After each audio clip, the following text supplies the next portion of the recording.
بسم اللہ الرحمن الرحیم نحمدہ و نصلی علی رسولہ الکریم اما بعد.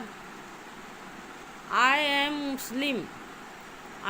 مسلم. میں مسلمان ہوں. اچھی طرح سے سمجھیے اس بات کو. ایک مسلمان کیا کیا کر سکتا ہے اور اس کو کیا کیا کرنا چاہیے.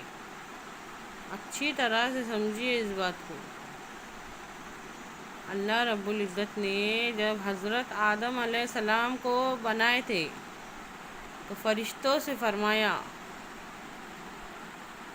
کہ میں ایک مٹی سے انسان بنانے والا ہوں. فرشتوں نے فرمایا یا اللہ وہ تو تیری نافرمانی کریں گے. اللہ تعالیٰ نے فرمایا جو میں جانتا ہوں وہ تم نہیں جانتے. اچھی طرح سے سمجھیے اس بات کو. ارادہ اور اختیار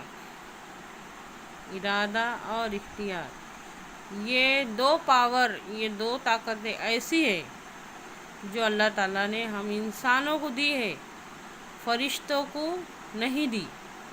فرشتے حکم ربی کے پابند ہوتے ہیں، وہ جو چاہے وہ نہیں کر سکتے. اگر ہماری زندگی کو امتحان کہا گیا ہے تو وہ اسی لیے کہا گیا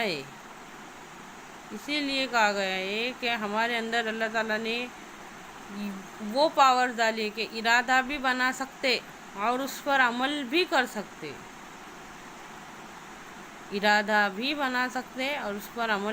سکتے. ابھی چاہے فجر کی نماز پڑھو نہیں پڑھو فوراً سزا یہاں نہیں ملے گی. نیکی کرنی ہے نیکی کرو، برائی کرنی ہے برائی کرو، اس کے اوپر تم کو فوراً سزا دنیا میں نہیں ملے گی. یہ ارادے اور اختیار کے اوپر ہے. یہ ہم انسانوں کے اندر اللہ تعالیٰ نے لگے.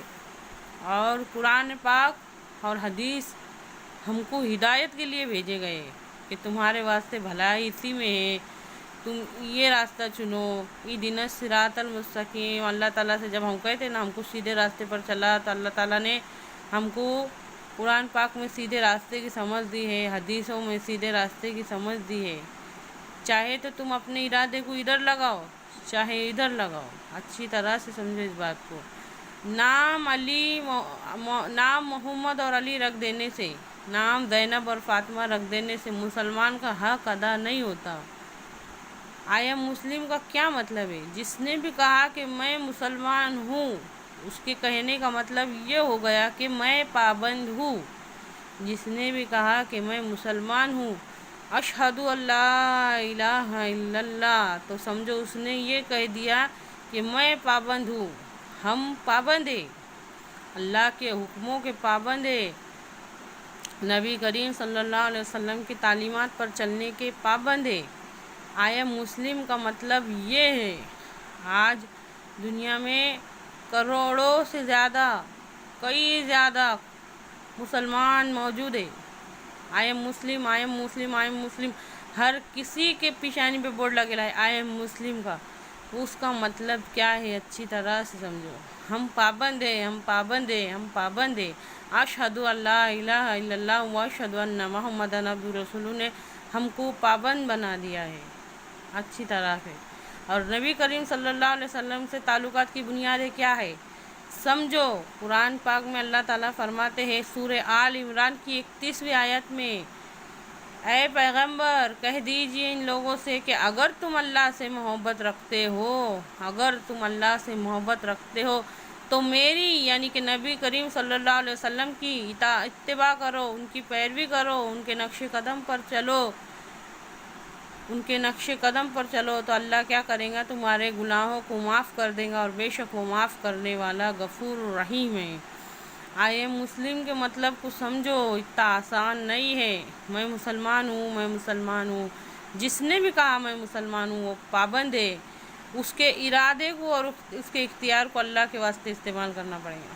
ہم ہمارا ارادہ اور ہمارا اختیار کا استعمال کر رہے ہیں. آج ہمارے صبح اٹھنے سے لے کے رات کو سونے تک غور کرو وہ بات کے اوپر کہ ہم ہمارا ارادہ اور اختیار کا استعمال کر رہے.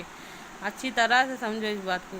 اگر نبی کریم صلی اللہ علیہ وسلم دعوت دیتے وقت یہ کہتے کہ اللہ کو مانو، اللہ کے حکموں کو نہ مانو، تو شریعت کی ضرورت نہیں تھی، قانون کی ضرورت نہیں تھی، دین کی ضرورت نہیں تھی، نبی کریم صلی اللہ علیہ وسلم کی ضرورت نہیں تھی۔ اللہ کے واسطے بات کو سمجھو، آج دین کا مطلب چھوٹا کر دیے۔ نام محمد اور علی رکھ دینے سے، نام فاطمہ زینب رکھ دینے سے، نام فاطمہ رکھ دینے سے، نام اسلامی رکھ دینے سے اور حلیے مسلمانوں والے بنانے سے کام نہیں چلے گا۔ کام مسلمانوں والے کرنا پڑیں گے، کام مسلمانوں والے کرنا پڑیں گے۔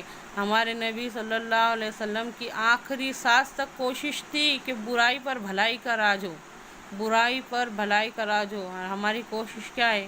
صبح سے لے کے رات سونے تک ہماری کوشش کیا ہے؟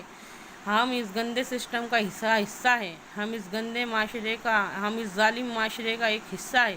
ہم خیر امت کا حق تو ادا نہیں کر رہے، اس برائی میں شامل ہے، اس برائی کے برے کاموں کے اندر ہمارا بھی حصہ ہے، اس ظلم کے اندر ہمارا بھی حصہ ہے۔ اچھی طرح سے سمجھو اس بات کو۔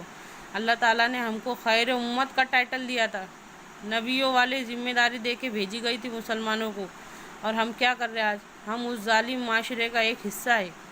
اللہ کے واسطے اچھی طرح سے سمجھو اس بات کو، غور سے سنو، اس کو سمجھنے کی کوشش کرو، یہی تعلیمات اپنی اولاد کے اندر بھی ڈالو۔